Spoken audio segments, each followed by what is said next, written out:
Subsidi pupuk itu 43 triliun, Prof.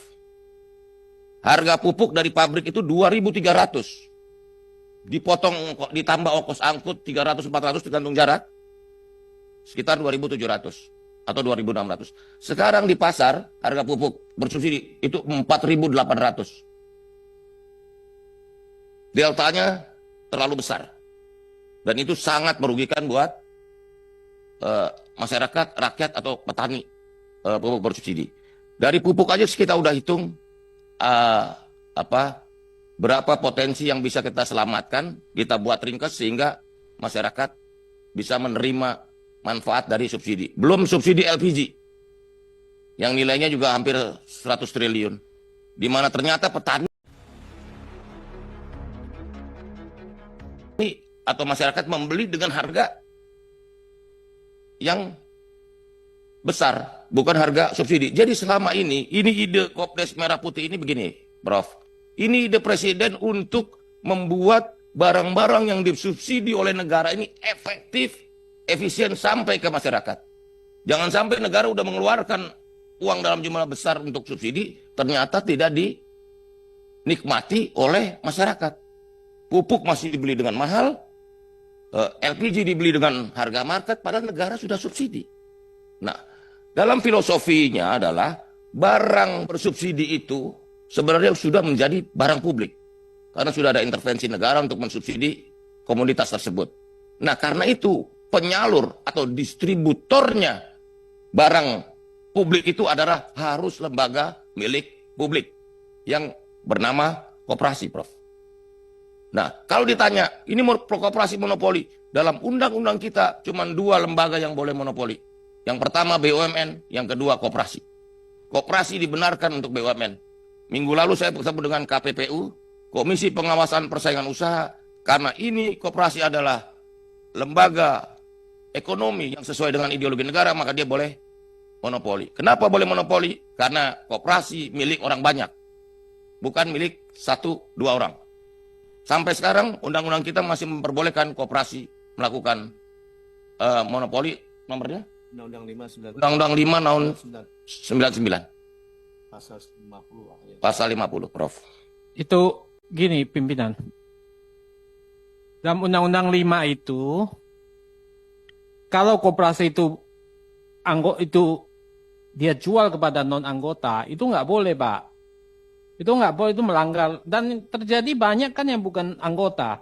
Karena banyak yang tidak bisa, ya artinya dia banyak juga koperasi yang sebetulnya dia bukan anggota gitu, jualnya dia luas, itu nggak boleh, ya kan?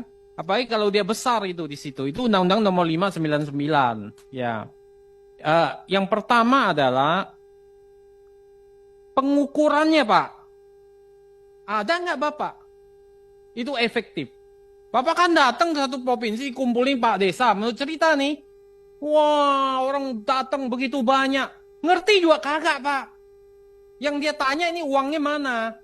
Itu aja, Pak. Yang dia tanya uangnya itu mana? Nah, ini orang ngerti nggak? Komprehen nggak? Ini loh. Nah, mana pengukuran Bapak? Ini kan Bapak hanya gegap gempita. Wow, begini 50.000 naiknya per detik nih. Kayak ini follower nih naiknya. Kayak bola ini apa yang follower banyak sekali. Setiap detik banyak. Naik 1.100. Efektif nggak nih barang? Orang gak ngerti, Pak, apa yang Bapak jelaskan. Itu yang pertama ya. Yang kedua, Bapak nggak punya bisnis model.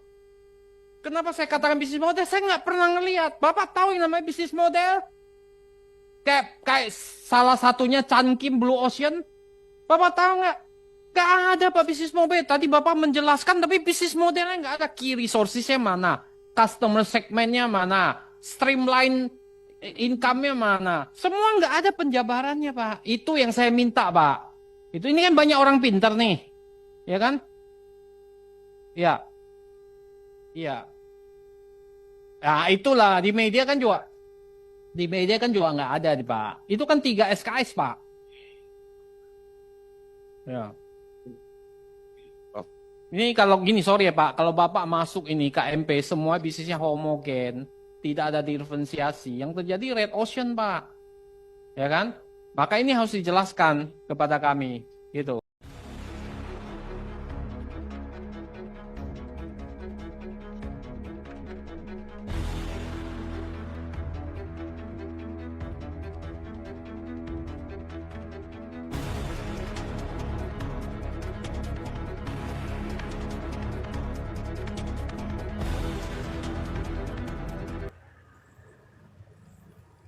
Jadi kalau kita tadi disampaikan oleh Abang tadi bahwa apa ya, kebodohan ini adalah satu awal daripada kehancuran. Itu benar, Bang. Bukan awal lagi, udah hancur kalau kita bodoh. Makanya kita harus mengedepankan bahwa pendidikan ini merupakan satu prioritas dalam membangun Ya. negara. Halo, selamat Oke. siang. Ya, baik. Assalamualaikum. Sebentar Bang, Bang Arif, sebentar dulu Bang Arif. Iya. Tahan Bang Arif sebentar ya. Jadi, Sudah Kak Minar? Iya, saya rasa kalau apa yang disampaikan oleh Bapak Papua ini adalah merupakan wakil daripada seluruh pemikiran yang tegak lurus dan positif yang sekiranya benar-benar menginginkan bangsa ini kembali kepada integritas yang baik. Jadi kalau bahasa sekarang ini pemikirannya tegak lurus kepada NKRI yang hakiki. Kembalikan rohnya yang benar begitu ya. Iya, Pendidikan. betul. Pendidikan yang Betul. harus diutamakan untuk mengangkat harkat, martabat serta derajat Iya. masyarakat setempat. Dalam hal kecil aja begini, Bang. Saya sebagai orang tua, apa yang bisa saya wariskan untuk anak-anak saya? Pendidikan. Nah, itu penting. itu yang utama. Agar Baik. anak-anak kelak mampu berpikir secara logik, memiliki pemikiran yang baik sesuai dengan nalar yang dia berikan, itu dari pendidikan. Kita bisa mengenal huruf A, B, C, D. Kita bisa mengenal angka 1 sampai 10. Kita bisa menciptakan suatu ilmu-ilmu riset yang baru. Itu dari Baik. dasar pendidikan yang baik. Baik. Mudah-mudahan Dan didengar kita- oleh pemerintah ya. Ya, kita menjadi sesuatu yang bodoh, yang memutarbalikkan hukum, kita menjadi sesuatu yang kejam ketika pikiran kita itu jauh daripada pemikiran-pemikiran ilmu yang baik. Ilmu Baik. yang baik itu sesuai dengan literasi pendidikan yang ingin kita ciptakan, yaitu pendidikan karakter dan berakhlak karimah. Baik. Itu kalau saya sebagai muslim ya, Bang. Baik, Mbak Minar. Ya. Itu saja Jadi dulu. saya rasa itu mudah-mudahan banyak suara-suara yang menyampaikan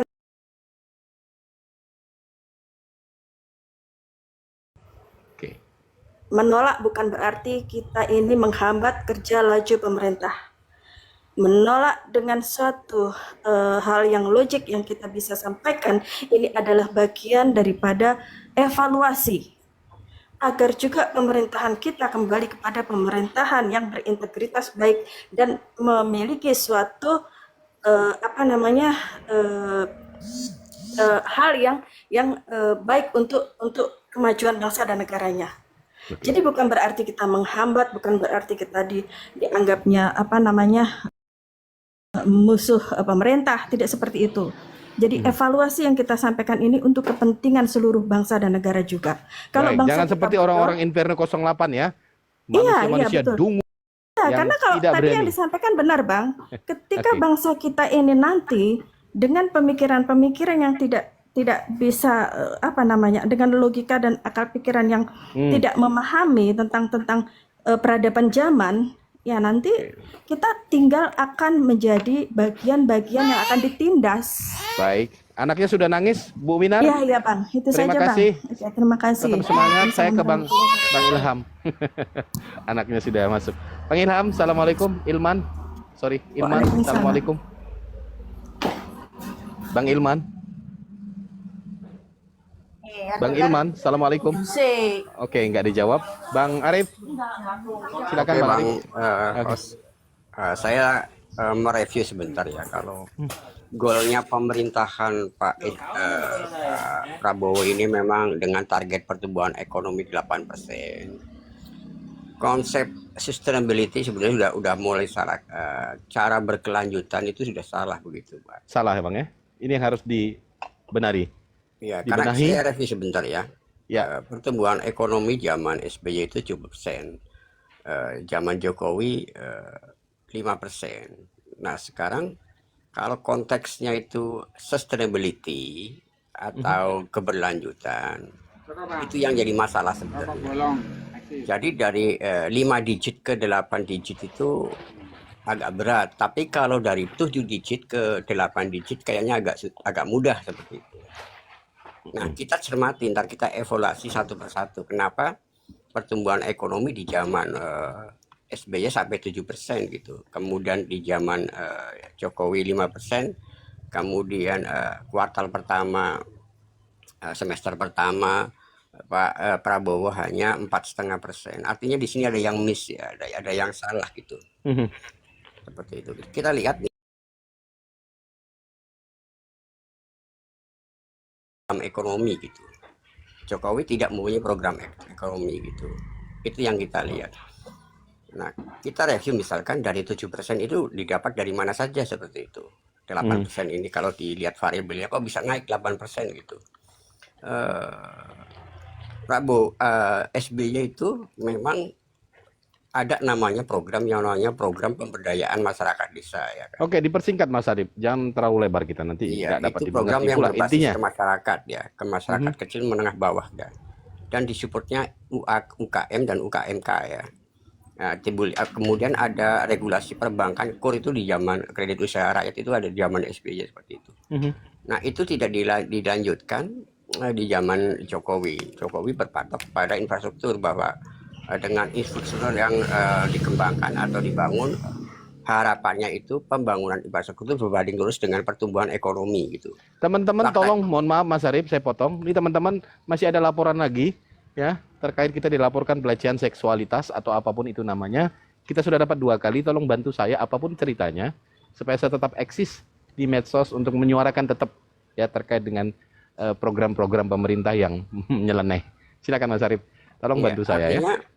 Artinya dari situ kita berangkat Pak, pembangunan infrastruktur tidak berbanding lurus dengan pertumbuhan ekonomi ya, hanya 5%. Jadi kalau dilihat memang tidak berorientasi kepada pembangunan produktif yang saya lihat di zaman Pak Jokowi. Bahkan tidak ada konsep-konsep pembangunan ekonomi kelas menengah ke bawah seperti itu. Nah, kalau berangkat dari situ Prabowo itu mistiknya di mana, kesalahannya di mana? Itu tidak melanjutkan yang 7%, tapi lebih cenderung melanjutkan yang 5%. Seperti itu, yang sangat berat kalau misalkan dilanjutkan seperti itu. Kita sangat beruntung semua program-program dilakukan di zaman Jokowi itu dievaluasi termasuk PSN dan yang lain-lain seperti itu. Itu yang sangat kita cermati dan kita patut apresiasi. Ternyata 5% ini tidak berdampak ke masyarakat kecil ya.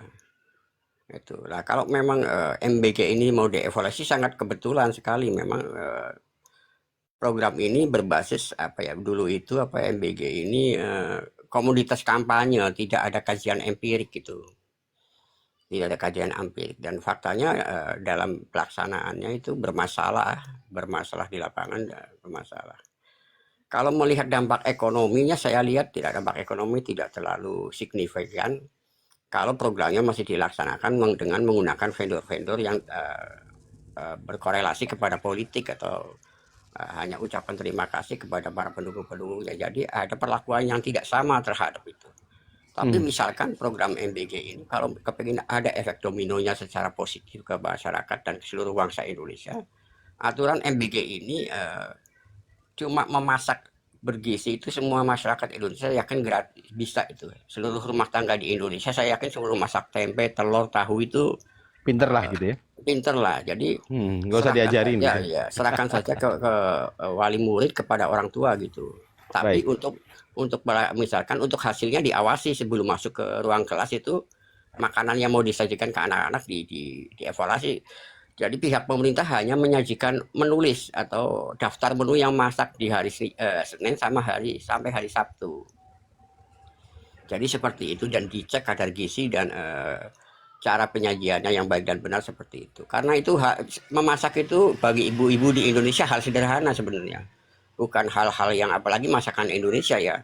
Saya yakin orang Indonesia itu tahu persis gitu. Nah, dampaknya kalau divendorkan misalkan dari 20 yang diinginkan itu 8 vendor itu tidak berdampak.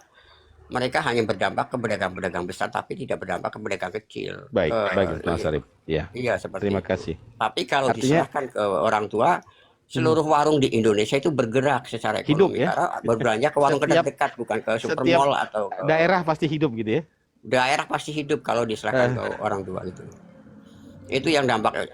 Jadi kalau hanya menghidupkan, menguntungkan 28 vendor, 28.000 vendor Ya jangan dengan lah. 50 juta orang, saya yakin lebih berdampak ke 50 juta orang gitu.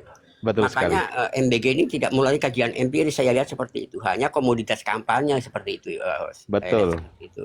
Oke. Itu dulu. Silakan yang lain. Baik, terima kasih Mas Arif. Saya terinspirasi sekali dengan kalimat-kalimat yang Anda sampaikan. Niasur, Assalamualaikum. Halo, Niasur. Niasur. Halo, Assalamualaikum Niasur. Niasur. Ngapain naik ini? Kemangi silakan. Tambahannya, Dek. Bang ya, aku juga sekalian bang nanti mau turun ah. Hmm. Sebenarnya gini bang ya, kalau memang program ini